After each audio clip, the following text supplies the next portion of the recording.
Hello, I'm Eileen Higgins. I'm the Director of the Monmouth County Division of Workforce Development, and I welcome you to today's Career Connect. The Monmouth County Division of Workforce Development is a county agency that works closely with the Board of Chosen Freeholders, the Monmouth County Workforce Investment Board, and its partners. Our mission is to help connect job seekers to the right employers and employers to the right candidates. We do this in three ways. We provide core services that are open to all, employed, underemployed, who need to help connect with a job or get back into the workforce. We have core services, including career counseling, one-on-one interviewing with a professional career coach. We do work on resume writing, help you with a powerful resume, which will get noticed by employers, as well as assessments, which will help identify your skills and your interests. We have intensive services, which are available for eligible clients. And here we have short-term training with grants of over hundreds of careers. We can provide tuition waiver if you need to complete your college degree. And we have incentives, which will offset your salary when you're hired with a new employer. We have job search support as well. We have email blasts that can go out announcing job openings, hiring events, open houses, which we hold both in location in our offices in Eatontown, as well as with the employers. And we have an in-house recruiter who can meet with you to connect you with jobs. We have job search support. These workshops include resume writing, interviewing skills, where you can practice on tape and watch how you're doing with your interviewing. And we can work on job search techniques. Every Wednesday, we offer Career Connect workshops, which this is one of. We hold these traditionally in our location at 145 Wyckoff Road in Eatontown, and we have guest speakers who come in to speak on job search topics. Our guest today is Bill Accordino, and he's the president of Success Maps. He's going to show us how you can ace your interview. It's really a pleasure to be here to talk about a subject that I have a lot of passion for, and that's interviewing techniques. It's one of the primary ways that we can market ourselves when we're in the job market. So there are a lot of different techniques, there are a lot of different steps in the process, but I'm going to focus on just three. One is going to be the interview from the interviewer's perspective, and that's really critical when you think about it, because the interviewer's perspective is key for you to prepare properly. So that's something that we're going to spend some time on. The second is preparing for the interview. How do you prepare for the interview? How do you sit down and get ready so that when you walk in to the interview, you're prepared, but you're not scripted? So we'll talk about what the difference is there. The third is really something a little unique compared to what most people in my field might say, and most books, and that's the actual interview. What I like to suggest is that you use a consultative approach. And we'll talk more about that, but many people will say, well, wait a minute, I'm not a consultant, I'm a customer service rep, or I'm an accountant, or I'm an HR manager. But what we'll talk about is that at the end of the day, we're all consultants, because what consultants do is solve problems. They make their client situation better. So we'll talk about what that approach is, because it is a little different. So those are the three different points that we're going to talk about. So to start with, if we look at it from the interviewer's perspective. So there are a couple of things. One thing is, with the interviewer, you want to make sure that you're ready and you understand what they're going through. So the first step when you're preparing for an interview as the interviewer is you have to know what kind of person are you looking for. What are the talents that you're looking for? What are the skills, the knowledge, the behavioral tendencies? So we'll talk a little bit about that. So at first blush, you might think, well, that's probably the easy part. But I can't tell you how many different times I have experienced hiring managers who really don't know what they're looking for. So a little bit about my background so you can understand the perspective I'm coming from. I split my time about 50% with working with corporate clients and 50% working with individuals. On the corporate side, I help individual businesses, executives, turn their strategic intent into business results by helping them get the right people with the right talents delivering the right results. So that's critical. And then what I do is I leverage that knowledge of what companies are looking for and the talent and the competencies to work with individuals to help them really look at how do I best prepare myself for a particular job? How do I determine if there really is a match? So the key thing is to understand the preparation that goes through.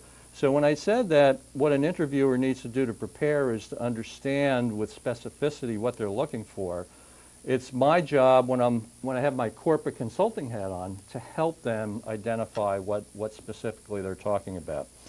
The other is for them to really prepare for the questions, and what I help managers do is really look at a behavioral approach to interviewing. And I'll drill down a little bit more on what behavior really is, behavioral interviewing, but I'll give you a quick example. If you're not doing a behavioral interview and you ask somebody, do you deal with conflict effectively? Most people, if they're interested in the job, they're going to say, absolutely, I'm great at dealing with conflict. Next question. A behavioral interview would be, the question would be something like this. Have you ever been in a conflict situation with a coworker? And if you have, what happened? How did you handle it? What was the result? Were you able to improve the situation? Can you give me an example of how that happened? And that's really what behavioral interviewing is. There's a big difference between a normal interview that many people do and behavioral interviewing. So we'll talk about both. We'll go back and forth. The next step in the before category is really for the interviewer to look at the resume, to look at the specific resume, and to make sure that the price of admission, meaning the technical qualifications, are there. If there are educational requirements, they look at that. I'm not going to spend time on the resume, but I will talk a little bit later on some key points and how your resume is your key marketing tool. So that's really the preparation that the interviewer goes through. During the interview, what the interviewer is doing is really trying to get a sense of who are you, what is your personal brand. We'll talk about personal brand. Can you describe yourself? And really get to know you to get a preview of what it would be like to work with you. So we'll talk a little bit about what that process is as well. But once again, we're still focused on the interviewer's perspective, which you need to understand. Then lastly, after all the interviews, the interviewer then sits down. Typically, there are team interviews for many positions. The interviewer sits down with his or her colleagues, and they go over the interview, and they decide exactly what are we talking about here. Who is the best candidate, and what is the criteria? So a variety of different perspectives. So that's the interview process from the interviewer's perspective in terms of how he or she prepares. Next, I mentioned competencies before, and really competencies are a combination of your knowledge, your skills, your behaviors, how effectively you are able to deal with certain situations. So the competencies that are needed for the job, as I said before, you would think that would be an easy thing for the hiring manager to understand, but often it's not. So we'll talk about what that really means. But there are two types of competencies. There are technical or functional competencies, and then there are behavioral competencies. Most people who apply for jobs have the technical or the functional competencies because that's part of the process. When they look at the job posting, if it's on an online site, if the screening interviewer in HR takes a look at what it is, they certainly screen them and say, yes, education, check, experience, check, and the specific skills, check. That's the first part. When you go into the interview, what you have to realize is what the interviewer is trying to do is saying, what else do you have? What's your special sauce, if you will? What's your personal brand? And that's something that's really critical. So with competencies, it's something that's important. Most people will look at just their technical and functional. Most interviewers will just look at the technical and the functional. Then I'm sure you've experienced this either personally or as a hiring manager or a coworker.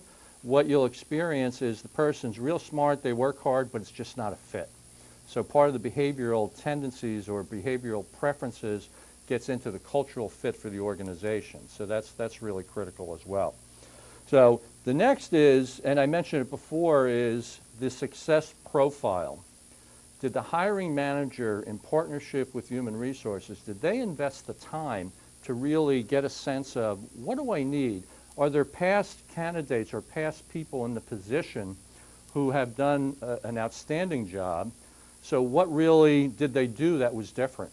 So we have to look at that as well when you're the interviewing manager. And if you look at it, then it's something that's a little bit different. And once again, if the interviewer is skilled, not just experienced, because a lot of people have been interviewing for years, but they're not skilled. They don't use a behavioral approach. They don't really know what the position is. Sometimes it's legitimate that they don't know what the position is. It could be a new division. It could be a new organization. Or it could be they know that the incumbent just isn't working out, but they know they need something different, but they don't know exactly what. So when you go into that interview, what you don't want to assume is they know specifically the type of person they're looking for. One of the things that when we get to your preparation for the interview that's important is what we have to look at is how exactly do you fit? And your mindset, your paradigm should be, I'm interviewing this company and this hiring manager as much as they are interviewing me. And there are a couple of reasons why that's important.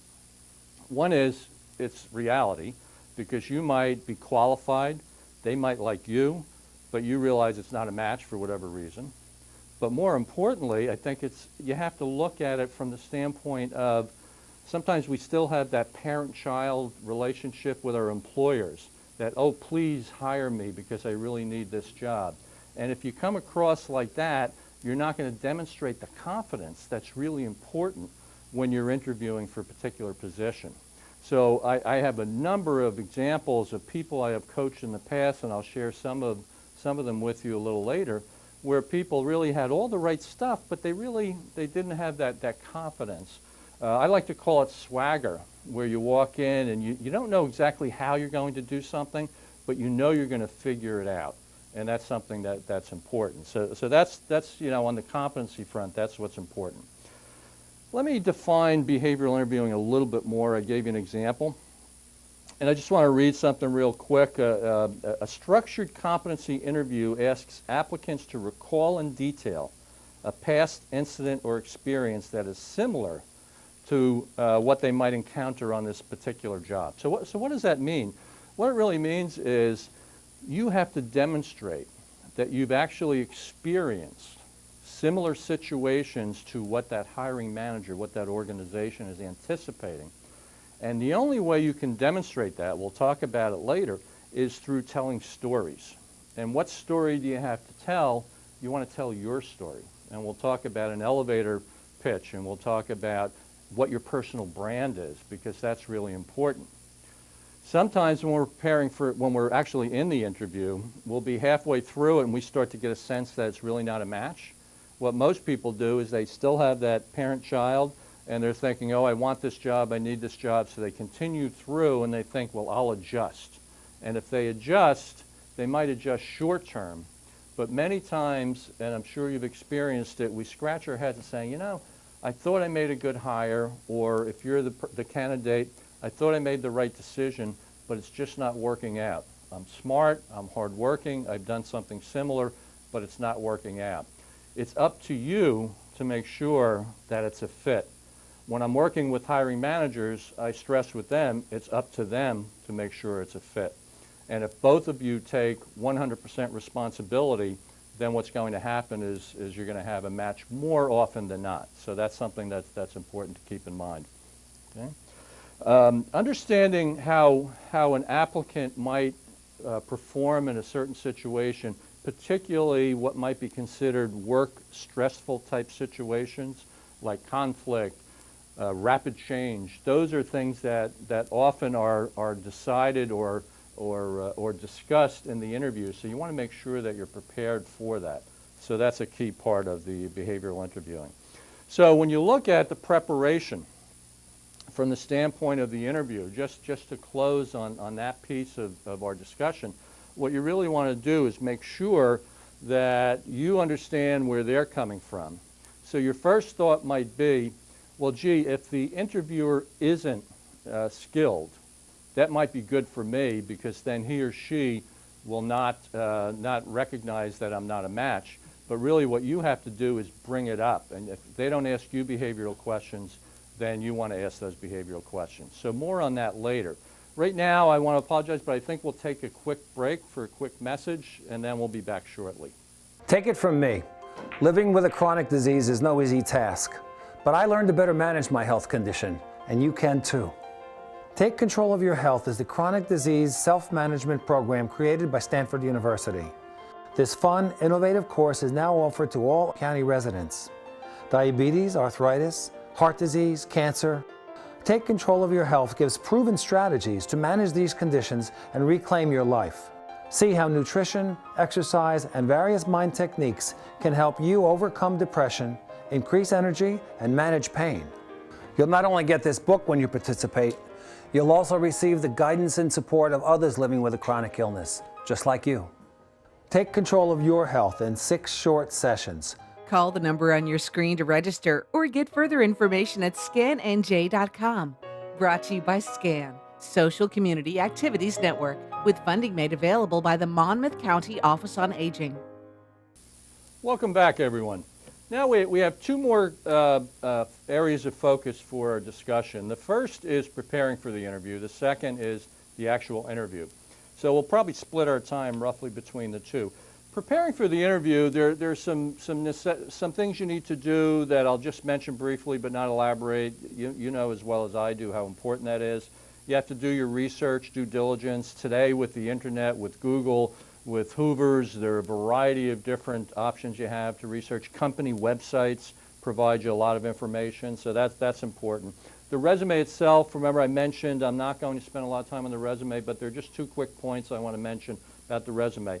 One is people often ask me, clients of mine, should I customize my resume for each different job I apply for? My response is if you want, terrific. If you like to write, terrific. If you're great at filing things, fine. But it's really not necessary. That's really what you want to do with the cover letter. The second question is, it's more an approach or a style. There are 2 different kinds of resumes beyond the functional or the chronological that most people are familiar with. One is more a job description-based resume. The resume describes what you did. The other, and the more critical, is an accomplishments-based resume. So I always encourage my clients, make sure it's chock full of accomplishments. Second, job match. I talked about job match a little bit when I was talking about the interviewer preparing. So with the job match, what's important is to make sure that you're a match. Do the research that you can. But in particular, you have to be comfortable with who you are. And that's part of the preparation work that a lot of people don't spend time on, is really to look at who are they? What's their personal brand, if you will. So personal brand and elevator pitch, I'll spend a little bit of time talking about that. I'll introduce PAR stories. PAR is an acronym, and it's problem, action, result.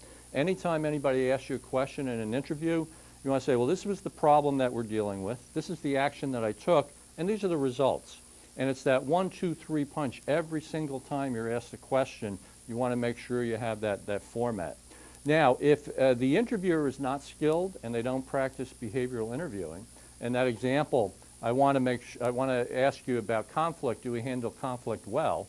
So you can say yes and wait for the next question, but then he or she will never have a sense of, are you effective at handling conflict? They might go back then to the team to talk about your qualifications. And then they might scratch their head and say, you know, that candidate really didn't answer my question properly, even though they didn't ask the question properly. So if somebody asks that closed-ended question, do you handle conflict well? You can say, I usually do. I don't love it, but let me give you an example. I was dealing with a coworker, and it had to be his way or the highway. And what was happening is sometimes his priorities were in conflict with mine, so I was constantly frustrated. So what I finally did, at the suggestion of a friend of mine, is I sat down with him and I tried to get a sense of what his needs are, what his challenges are. So that seemed to help, and he started to open up. And it's human nature, the law of reciprocity. Then he started to ask me about what my challenges are. And what happened is it wasn't my way, it wasn't his way, it was a third way, a better way. So that's an example of how you can share a story. Also what it does is it gives the interviewer a preview of what it's like to work with you. So you want to make sure that you're always responding in behavioral terms, problem, action, result, but not always do you have to answer just a quick yes or no, but sometimes that's appropriate. So another part of it is preparing for the most common questions, so we'll talk a little bit about that. Research and due diligence, nothing more to say other than social media. So you can get a lot from social media, you can get a lot from the websites, but really the goal in your due diligence is try to identify what the key challenges are for the company in particular and the industry.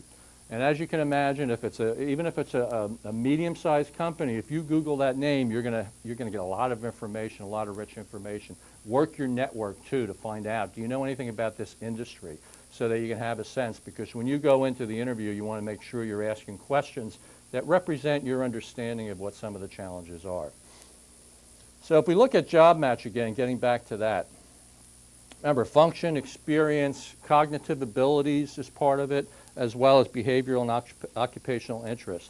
So when we think of experience, what you want to demonstrate in the interview is that you don't have 12 or 1 year experience 12 times, you have 12 years of progressive growth, and there's a difference. So when you prepare for the interview, you want to make sure that you're demonstrating growth, not just saying, I've been doing this for 12 years. I'm working now with a customer service rep, and she is the most phenomenal person I've ever worked with. And what she does is she always explains how for the, I think it was 15 years she's been a CSR. Now in 15 years, she constantly takes ownership, learns more, asks the customers a lot of questions, and really has fiercely defended, she calls it, defended erosion from competition and grew the business at a CSR position. So she's demonstrated growth, not just 1 year experience 15 times, so that's important. Sometimes for jobs we need the cognitive ability as well as the verbal abilities, so that's something that's important as well. So when you think about the job match, think about that. In terms of a personal brand is really who are you? What makes you different? What's your special sauce? I mean, I could sit here and say, you know, I've been doing this career stuff for 25 years, and I work for a lot of big companies, and I'm very experienced, and I have a lot of education. That wouldn't inspire you. But if I tell you, if I look you in the eye and I say, you know, I love helping other people become more successful. And over the years, I've been very interested in helping companies get the right people with the right talents, helping individuals get the right jobs. Because when they do the surveys, only 5 to 10% of the people enjoy their jobs. It's my personal mission to change that statistic. If I start to answer a question that way in an interview, it's a little bit different than just the boring, this is what I do. So that is something on personal brand in your particular preparation. Now I want to go to tie things up, go to consultative interviewing, what I call consultative interviewing. One of the key questions is, what's the objective of the interview? So someone might say to get the job. Getting the job, there are a lot of steps in the process. The key objective of the interview is to be memorable. You want people to know who you are, to remember that this person was different. That CSR I talked to, no matter who she talks to, they're going to remember her the way she is. I was interviewing somebody once, it was a mock interview, a client of mine, and I said, tell me about yourself. He sat up in his seat and he said, I'm a hotel guy, and I've loved working in hotels ever since my grandmother's 7-room hotel up in Maine, and I've been doing it for 25, and he went into this 2-minute discussion or presentation on why he's a hotel guy. That was inspiring. So that's something that you want to do. But what is behavioral interviewing really? Or not behavior, but consultative interviewing. You really want to look at understanding what the key challenges are. And you could start by saying, what keeps you up at night?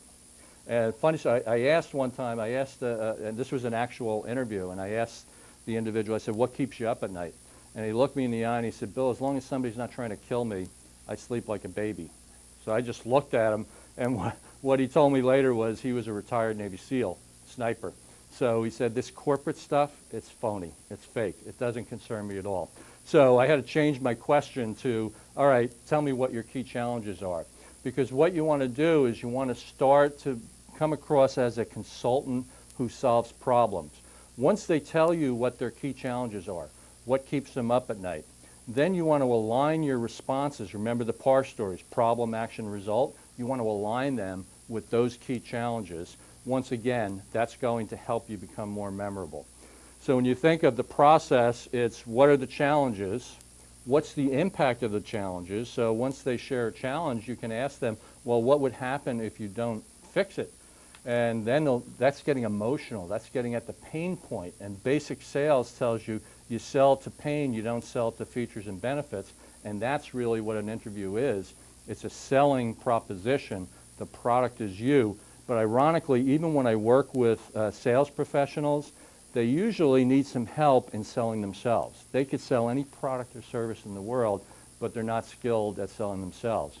So once you have the challenges, the impact of those challenges, then you look at, okay, help me understand what I can do to resolve this. The solution really is you.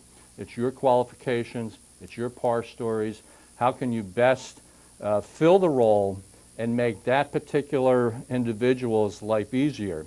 And if you do that, if you follow that approach, and you're always looking at how can I solve problems, how can I make your life easier, and carry that paradigm into the job itself, and structure your first 90 days in terms of how you're going to ramp up and make sure that you're delivering immediately, then you will be extremely successful both in your search and then in your career, and then you'll move on to the next opportunity. So I want to thank you for your time and your interest, and good luck in your search.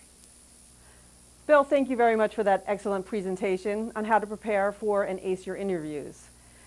There's quite a lot of information there, and you can come into our office and hear Bill with a much longer presentation on interviewing skills, or any of our experts who come in, and we'll do a Career Connect workshop.